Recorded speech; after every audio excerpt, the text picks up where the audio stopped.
إن الحمد لله نحمده ونستعينه ونستغفره ونعوذ بالله من شرور أنفسنا ومن سيئات أعمالنا من يهده الله فلا مضل له ومن يضلل فلا هادي له ونشهد أن لا إله إلا الله وحده لا شريك له أرسله بالحق بشيرا ونذيرا وداعيا إلى الله بإذنه وسراجا منيرا أما بعد فقد قال الله تعالى في كلامه المجيد وفرقانه الحميد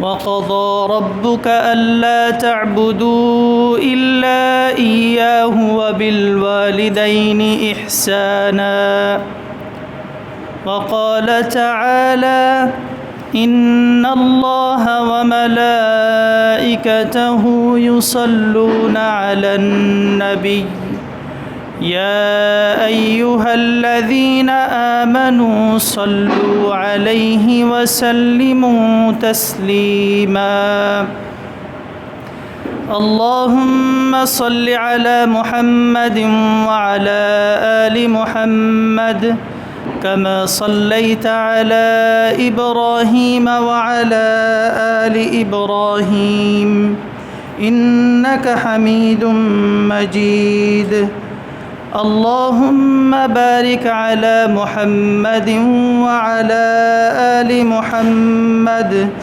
كما باركت على إبراهيم وعلى آل إبراهيم إنك حميد مجيد الحمد لله আল্লাহ সুবহানাহু ওয়া তাআলার দরবারে অসংখ্য অগণিত শুকরিয়া জ্ঞাপন করছি যেই মহান রব আমাদেরকে সপ্তাহের শ্রেষ্ঠতম দিনে জুমআর নামাজ আদায়ের জন্য সুস্থ শরীরে সুন্দরভাবে মসজিদে আসার তৌফিক দান করেছেন। এজন্য আমরা সবাই অন্তরের অন্তঃস্থল থেকে বলছি আলহামদুলিল্লাহ। অগণিত দুরুদ ও সালাম প্রেরণ করছি মানবতার মুক্তির দিশারি সাইয়্যিদুল মুরসালিন খাতামুন নবিয়্যিন হযরত মুহাম্মদ সাল্লাল্লাহু আলাইহি ওয়াসাল্লামের প্রতি পড়ছি সাল্লাল্লাহু আলাইহি ওয়াসাল্লাম। মুহতারাম হাজিরিন, আজকের জুমআতে আমরা আলোচনা করব মাতা পিতার অধিকার সম্পর্কে। আল্লাহ সুবহানাহু ওয়া তাআলা আমাদেরকে দুনিয়াতে প্রেরণ করেছেন এবং দুনিয়াতে পাঠানোর মাধ্যম হিসেবে দান করেছেন মা বাবা। আমরা যারাই দুনিয়াতে এসেছি সবাই মা বাবার মাধ্যমে দুনিয়ার বুকে আবির্ভূত হয়েছি।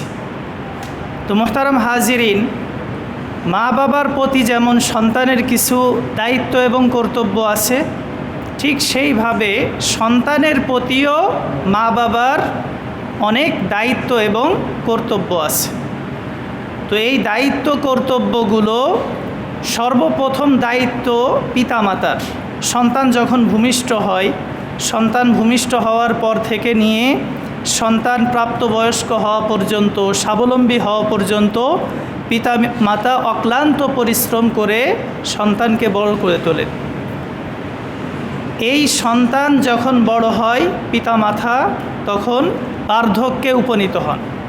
এই সময়টাতে তাদের সেবা শুশ্রূষা করা, তাদের দেখাশোনা করা, এটা প্রতিটা সন্তানের অবশ্য পালনীয় কর্তব্য হয়ে দাঁড়ায়। তো মুহতারাম হাজিরিন, বর্তমানে পিতামাতার প্রতি সন্তানের বিচারিতা বা পিতামাতার প্রতি অবহেলা করা, এটা আমাদের সমাজের একটা অন্যতম সমস্যা হয়ে দাঁড়িয়েছে। আসলে এই সমস্যাগুলো কেন হয়? সন্তান কেন পিতামাতাকে দেখাশোনা করে না, পিতামাতার অধিকারগুলো যথাযথভাবে আদায় করে না? এর কারণগুলো আমরা বলবো। এর পরবর্তীতে পিতামাতার প্রতি আমাদের যে অধিকার এবং কর্তব্য, এগুলো নিয়ে সংক্ষিপ্ত আলোচনা করব। তো মুহতারাম হাজিরিন, একটি সন্তান যখন ভূমিষ্ঠ হয়, জন্মগ্রহণ করে, তখন পিতামাতার কিছু দায়িত্ব এবং কর্তব্য আছে। সেই দায়িত্বগুলো কি? সর্বপ্রথম পিতামাতার দায়িত্ব হচ্ছে যে সন্তান ভূমিষ্ঠ হওয়ার পরে তার কানে আল্লাহর নাম উচ্চারণ করা। সে যেন ভূমিষ্ঠ হওয়ার পরে আল্লাহর নাম শুনতে পারে। তো এর মাধ্যমে তার ভিতরে তাওহীদের বিশ্বাস, একত্ববাদের যে বিশ্বাস, এটা দৃঢ়ভাবে বদ্ধমূল হয়ে যায়। এরপরে সন্তানের সুন্দর একটি নাম রাখা। সন্তানের সুন্দর নাম রাখা এটা পিতামাতার কর্তব্য এবং দায়িত্ব। কারণ কি? সন্তানের সুন্দর নাম রাখলে এই নামের প্রভাব তার কাজে কর্মেও ফলে। এজন্য যখনই আমরা আমাদের সন্তানের নাম রাখব, তখনই সেই নামের অর্থ কি? অর্থবোধক নাম। যেমন আল্লাহর কাছে সবচাইতে প্রিয় নাম হচ্ছে আব্দুল্লাহ এবং আব্দুর রহমান। এর পাশাপাশি নবী রাসূলদের নাম, বিখ্যাত সাহাবীদের নাম, এগুলো খেয়াল করে নামের অর্থ সুন্দর দেখে আমরা তার নাম রাখব। রাসূল সাল্লাল্লাহু আলাইহি ওয়াসাল্লামের নাম মুহাম্মদ। এই মুহাম্মদ নাম রাসূলের আগে আর কারো ছিল না। তো এমন একটা নামে রাসূলের নামকরণ করা হয়েছে। মুহাম্মদ শব্দের অর্থ হচ্ছে প্রশংসিত। তো রাসূল সাল্লাল্লাহু আলাইহি ওয়াসাল্লামের প্রশংসা আমরা যেই পরিমাণ করে, এই উম্মত যেই পরিমাণ রাসূলের প্রশংসা করে, আল্লাহ সুবহানাহু ওয়া তাআলা কুরআনে যেইভাবে রাসূলের প্রশংসা করেছেন, এগুলো তো আমরা দেখতে পাই। এজন্য সুন্দর নাম রাখা এটা পিতামাতার একান্ত কর্তব্য। এরপরে সন্তান যখন কিছুটা বুঝতে শেখে, হাদিসের নির্দেশনা হচ্ছে সন্তানের বয়স যখন 7 বছর হবে, তখন তাকে নামাজ পড়ার জন্য আদেশ দিতে হবে। রাসূল করিম সাল্লাল্লাহু আলাইহি ওয়াসাল্লাম বলছেন, সন্তানের বয়স 7 বছর হলে তাকে নামাজের আদেশ দিতে হবে। এর পরবর্তীতে যখন 10 বছর হবে, তখন শুধু আদেশ দিয়েই ক্ষান্ত থাকলে হবে না, বরং সে যদি নামাজ না পড়ে তাহলে তাকে মৃদু প্রহার করতে হবে। তো এইভাবে এখান থেকে হাদিসের মাধ্যমে আমরা বুঝতে পারি যে ছোটোবেলা থেকেই সন্তানকে আদব এবং ইসলামী যে শিষ্টাচার রয়েছে এগুলো শিক্ষা দিতে হবে। তো এগুলো শিক্ষার মাধ্যমে সন্তান ধীরে ধীরে পিতামাতার প্রতি অনুগত হয়ে বেড়ে উঠবে। এর ফলশ্রুতিতে সন্তান যখন বড় হবে, তখন সে পিতামাতার প্রতি তার যেই দায়িত্ব এবং কর্তব্যগুলো রয়েছে এগুলো যথাযথভাবে পালন করবে। তো মুহতারাম হাজিরিন, সন্তানকে আল্লাহ তাআলার বাধ্য অনুগত বান্দা হিসেবে গড়ে তোলার পিছনে প্রথম ভূমিকা রাখবে তার পরিবার, তার পরিবারের পিতা এবং মাতা। তো এই শিষ্টাচার এবং আদব আখলাক এগুলো যদি সন্তানকে শিক্ষা দেওয়া হয়, তাহলে আশা করা যায় এই সন্তান বড় হয়ে পিতামাতার অধিকারের ব্যাপারে সচেষ্ট থাকবে। কিন্তু আমাদের সমাজে আমরা কি দেখি? আমাদের সমাজে দেখা যায় যে বাচ্চা ছোটোবেলা থেকেই তার একটা আল্ট্রা মডার্ন নাম রাখতে হবে, আনকমন নাম রাখতে হবে, যেই নাম এই এলাকায় কারো নেই। হ্যাঁ, এমন একটা নাম তার রাখতে হবে। এবং নাম চয়ন করার ক্ষেত্রে আমরা অনেক সময় কি করি, যে বিখ্যাত কোনো নায়ক অথবা বিখ্যাত কোনো খেলোয়াড়, বিখ্যাত কোনো সেলিব্রিটি, তাদের নাম অনুসরণ করে আমরা সন্তানের নাম রাখি।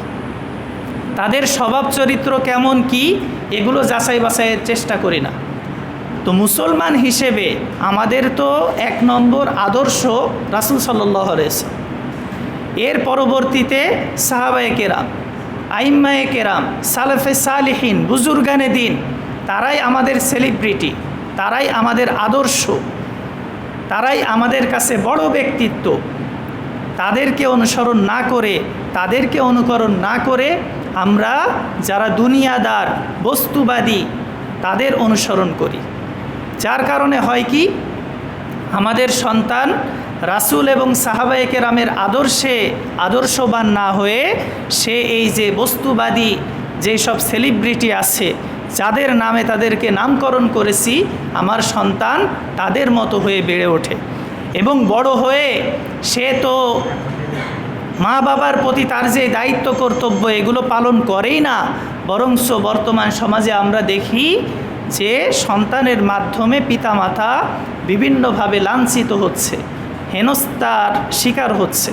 সন্তান আদালতে যেয়ে মা বাবার নামে মামলা করছে যে মা বাবা আমাকে আমার স্বাধীন মতে চলতে দিচ্ছে না, আমার স্বাধীনতা হরণ করছে। তো এর চাইতে অপমানের বিষয় পিতামাতার জন্য আর কি হতে পারে? এর কারণ আপনারা কি বলে মনে করেন? এর কারণ হচ্ছে ওই সন্তানকে যে আদব আখলাক এবং দিনের যে মৌলিক জ্ঞান শিক্ষা দেওয়ার দরকার ছিল এগুলো আমরা শিক্ষা দিতে পারিনি। তো মুহতারাম হাজিরিন, দিনের মৌলিক জ্ঞান অর্জনের ব্যাপারে হাদিসে রাসূল করিম সাল্লাল্লাহু আলাইহি ওয়াসাল্লাম বলছেন, তলাবুল ইলমি ফারিদাতুন আলা কুল্লি মুসলিম, যে প্রয়োজন অনুযায়ী দ্বীনি ইলম অর্জন করা এটা প্রতিটা মুসলমানের জন্য ফরজ।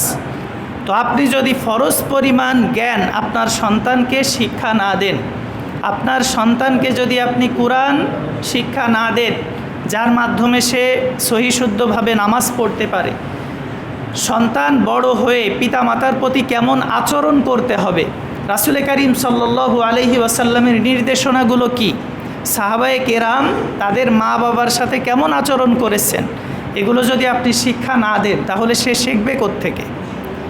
সে কোত্থেকে শিখবে?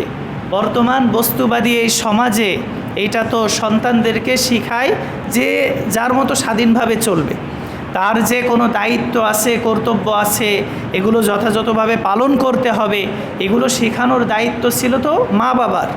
তো মা বাবার অবহেলার কারণে সন্তান যদি এগুলো শিখতে না পারে, এই সন্তান পরবর্তীতে যদি মা বাবার অধিকার আদায় না করে, তাহলে সন্তানকে আপনি দোষ দিবেন নাকি পিতামাতাকে দোষ দেবেন?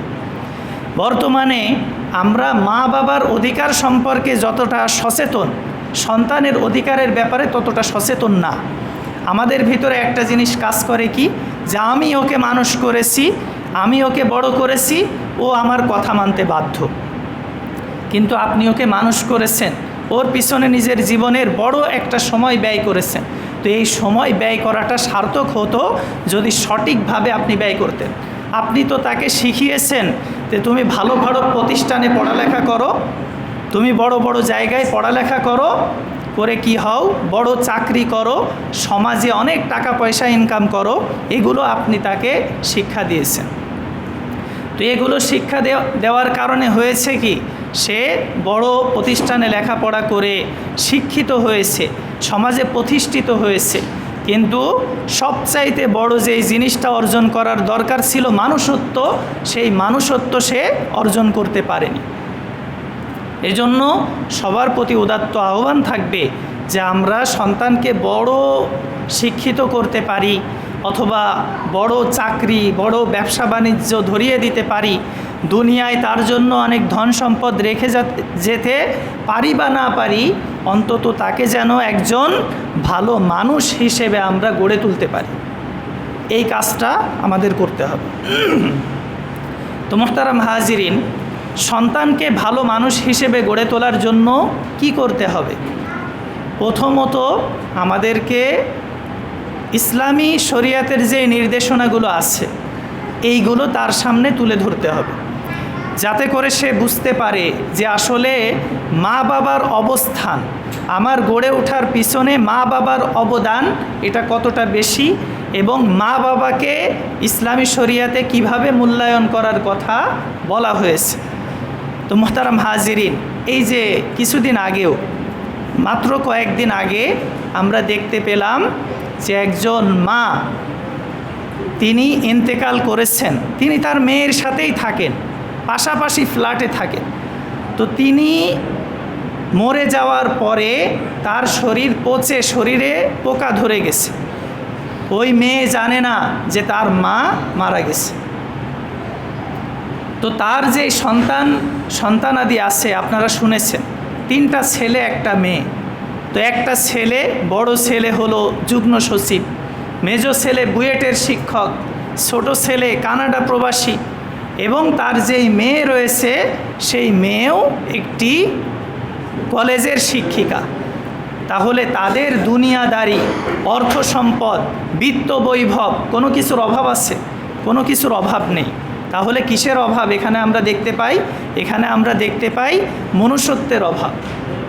সন্তানকে তার মা বাবা অনেক বড় করেছেন এবং দুনিয়াবি বিভিন্ন শিক্ষায় শিক্ষিত করেছেন, কিন্তু তাকে যেই মানুষত্ব শিক্ষা দেওয়ার কথা ছিল সেইটা শিক্ষা দিতে পারেননি। তো এই জন্য আমরা যদি চাই যে আমাদের যখন বয়স বেড়ে যাবে আমার সন্তানরা আমার প্রতি সদাচরণ করবে, তাহলে প্রথম কর্তব্য হচ্ছে সন্তানের প্রতি পিতামাতার যেই অধিকার এগুলো যথাযথভাবে পালন করা, তবেই আপনার সন্তান একজন আদর্শ সন্তান হিসেবে গড়ে উঠবে।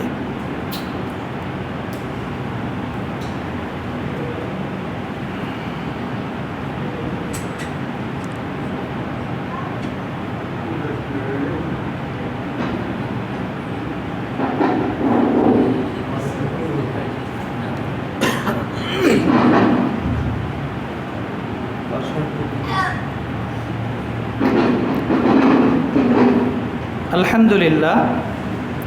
তো এই পর্যায়ে আমরা জানব যে পিতা মাতার সাথে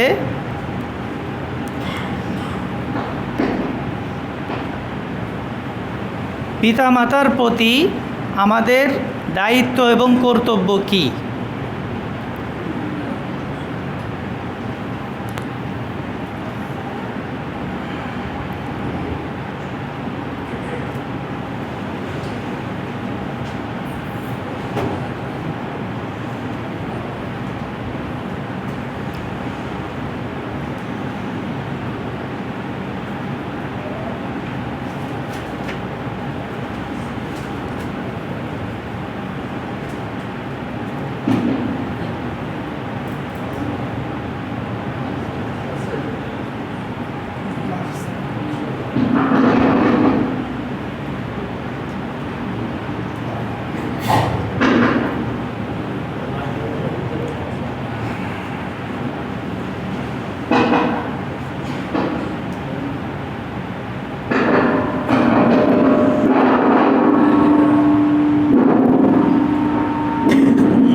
আলহামদুলিল্লাহ। এখন আমরা সংক্ষিপ্তভাবে আলোচনা করব যে পিতা মাতার প্রতি আমাদের কর্তব্য কী। কুরআনুল কারিমে অনেক জায়গায় আল্লাহ সুবহানাহু ওয়া তাআলা আমাদেরকে উদ্দেশ্য করে বলছেন যে আমরা আল্লাহ তাআলার ইবাদত বন্দেগি করার পরেই মা বাবার সাথে সদাচরণ করব। আল্লাহ সুবহানাহু ওয়া তাআলা বলছেন ওয়া'বুদুল্লাহ ওয়া লা তুশরিকু বিহি শাইআ ওয়া বিল ওয়ালিদাইনি ইহসানা। তোমরা আল্লাহ তাআলার ইবাদত বন্দেগি করবে, তার সাথে কাউকে শরিক করবে না এবং মা বাবার সাথে সদাচরণ করবে। এইভাবে সূরাতুল লুকমানে আল্লাহ তাআলা বলছেন ওয়াওয়াসাইনাল ইনসানা বিওয়ালিদাইহি হুসনা। আমি তোমাদেরকে আদেশ করেছি, মানুষকে আদেশ করেছি তারা যেন পিতা মাতার সাথে সদাচরণ করে। তো এর পরবর্তীতে আল্লাহ তাআলা বলছেন যে পিতা মাতার সাথে সদাচরণ করতে হবে কিভাবে। পিতা মাতা যদি কখনো আপনাকে এমন কোনো নির্দেশনা দেন যেই নির্দেশনা শরঈ মোতাবেক ইসলামের দৃষ্টিকোণ থেকে ওইটা পালন করা জায়েজ নেই, বৈধ না, তাহলে সেই ক্ষেত্রে আল্লাহ তাআলা বলছেন ফালা তুতি'হুমা। পিতা মাতা যদি তোমাকে শরিয়াতের বিরোধী কোনো কিছুর নির্দেশনা দেয় তাহলে সেই ক্ষেত্রে তাদের অনুসরণ করবে না, ঠিক, তবে তাদের সাথে ভালো ব্যবহার করবে।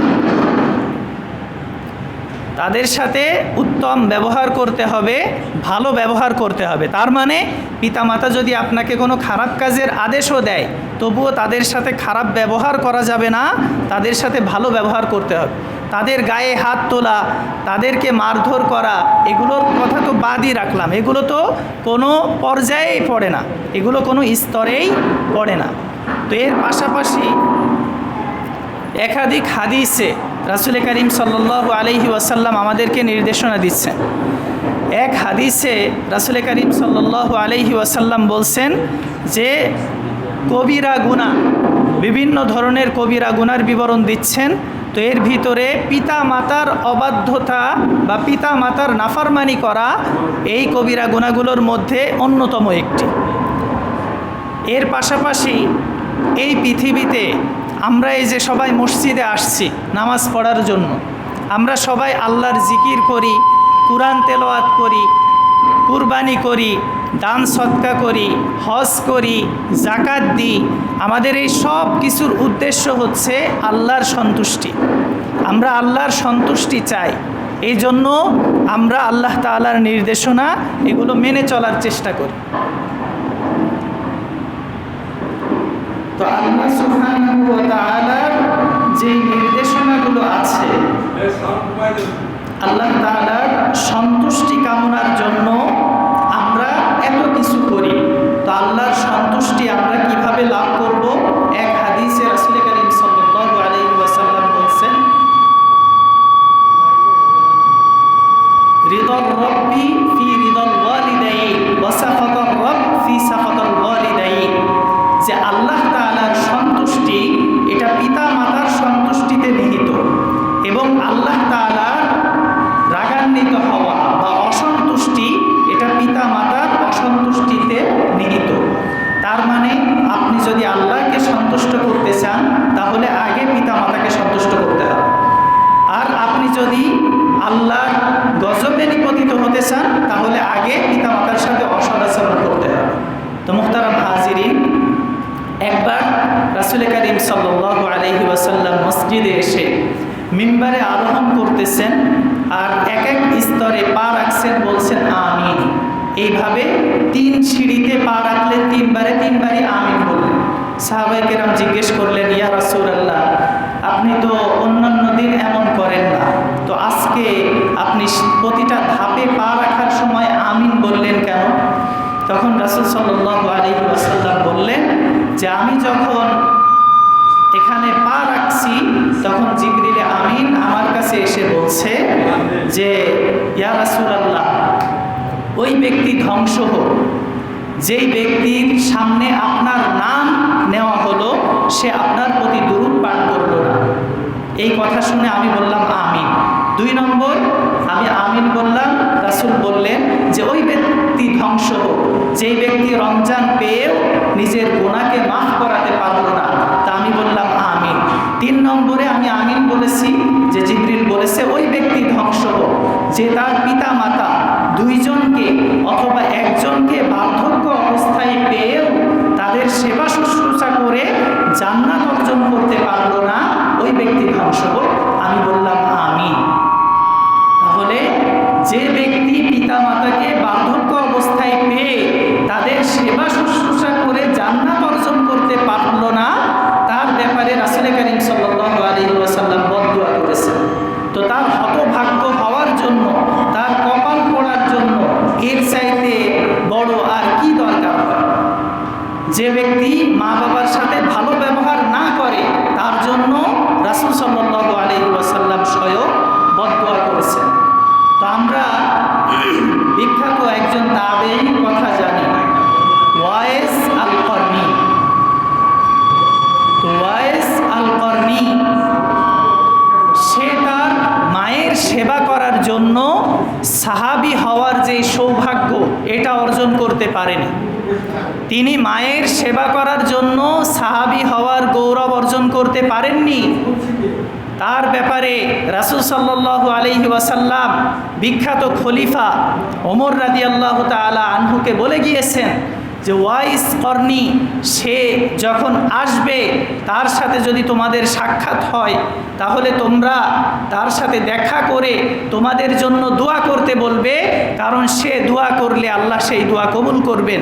খলিফা ওমর তার সাথে দেখা করেছেন আর বলেছেন, আমি রাসূলের কাছে শুনেছি রাসূল এই কথা বলেছেন, সুতরাং তুমি আমার জন্য আল্লাহর কাছে ক্ষমা প্রার্থনা করো, তাহলে আল্লাহ তাআলা তোমার দোয়া কবুল করে আমাকে ক্ষমা করে দেবেন। তাহলে ওয়াইস কর্নি এই যে শ্রেষ্ঠত্ব অর্জন করেছেন, এই শ্রেষ্ঠত্ব অর্জন করেছেন তার মায়ের সেবা করার কারণে। এইভাবে আরেকজনের ঘটনা বর্ণিত হয়েছে যে তিনি তার মাকে বার্ধক্যজনিত কারণে পিঠে করে দীর্ঘদিন যাবৎ বহন করে নিয়ে বেরিয়েছেন, খেদমত করেছেন। তখন এক সাহাবীর কাছে তিনি জিজ্ঞাসা করছেন যে আমার মা যে আমাকে দীর্ঘদিন যাবৎ গর্ভে ধারণ করেছে, আমি কি আমার মায়ের সেই কষ্টের কোনো প্রতিদান দিতে পেরেছি?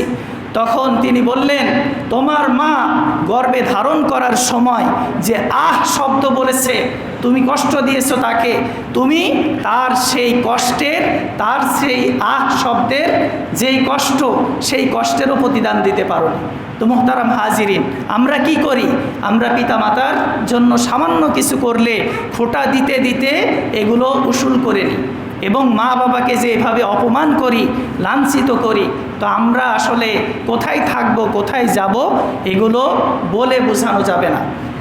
এজন্য মুহতারাম হাজিরিন, বিভিন্ন হাদিসে, এক হাদিসে 3 জন বনি ইসরায়েলি ব্যক্তির ঘটনা বর্ণিত হয়েছে যে তারা ঝড়ের কবলে পড়ে পাহাড়ের গুহায় আশ্রয় নেয়। তো তখন তাদের মধ্যে একজন বলে, এই যে পাহাড়ের গুহায় বিরাট পাথর এসে তাদের পথ রুদ্ধ হয়ে যায়, যে এখান থেকে যদি আমরা বের হতে চাই তাহলে আমাদের জীবনে যে ভালো কাজগুলো আছে এগুলোর মাধ্যমে আমরা আল্লাহর কাছে ক্ষমা প্রার্থনা করতে হবে। তখন তাদের মধ্যে এক ব্যক্তি ছিল রাখাল, সে সারাদিন ছাগল চড়াতো, বকরি চড়াতো।